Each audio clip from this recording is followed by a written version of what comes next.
Le Figaro hors-série, Matisse, la conquête de la liberté. À l'occasion de l'exposition du Grand Palais, Le Figaro hors-série célèbre le peintre de la couleur pure. Un numéro magnifiquement illustré pour comprendre cet artiste révolutionnaire qui aspira pourtant toute sa vie à l'harmonie.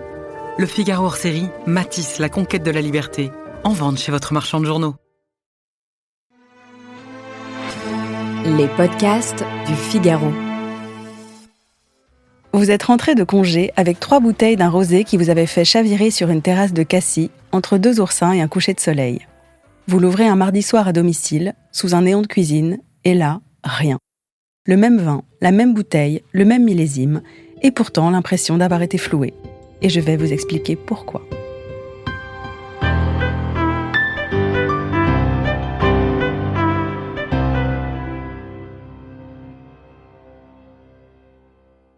Commençons par le facteur le plus sous-estimé, la température.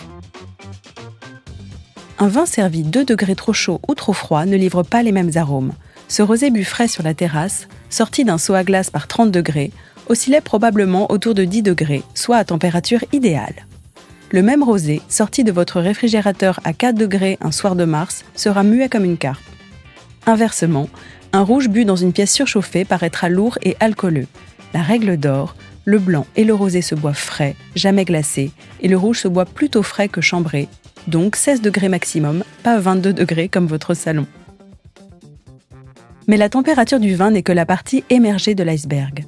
Il y a tout ce que les scientifiques appellent le contexte hédonique, un terme poli pour dire que votre cerveau est un tricheur professionnel. Plusieurs études de neurosciences du goût, notamment celles menées par le chercheur américain Charles Spence à Oxford, ont démontré que la perception des saveurs est modifiée par la lumière, le bruit ambiant, la couleur de la nappe, la compagnie et même la musique. Un vin bu sur fond de cigales et de conversations amoureuses n'activera pas les mêmes circuits qu'un vin bu en triant ses factures, vous pouvez me croire sur parole.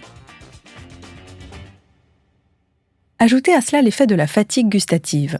Votre palais n'est pas le même à midi qu'à 22h, ni le même un lundi de bureau qu'un samedi de bord de mer. Le stress, la fatigue, ce que vous avez mangé dans la journée, la quantité d'eau que vous avez bu, tout influence votre sensibilité aux arômes.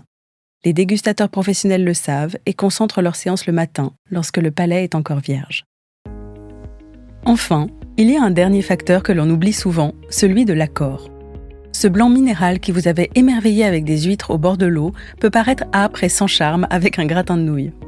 Le vin ne vit pas seul dans votre verre, mais en rapport avec ce qui l'entoure, comme tout animal social. Alors que faire ? D'abord, arrêtez de culpabiliser. Vous n'avez pas mauvais goût, vous avez un cerveau normalement constitué.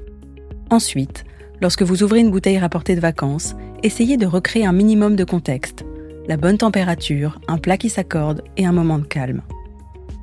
Et si malgré tout la magie n'opère pas, dites-vous que ce vin aura au moins eu le mérite de vous rappeler un beau souvenir, ce qui, en soi, vaut largement un grand cru.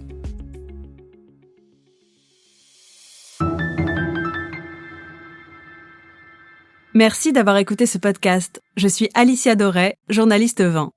Vous pouvez retrouver Parlons Vin sur Figaro Radio, le site du Figaro et toutes les plateformes d'écoute.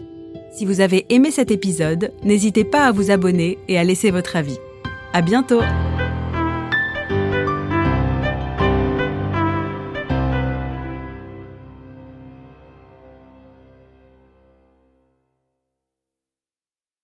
Le Figaro hors-série, Matisse, la conquête de la liberté. À l'occasion de l'exposition du Grand Palais, Le Figaro hors-série célèbre le peintre de la couleur pure.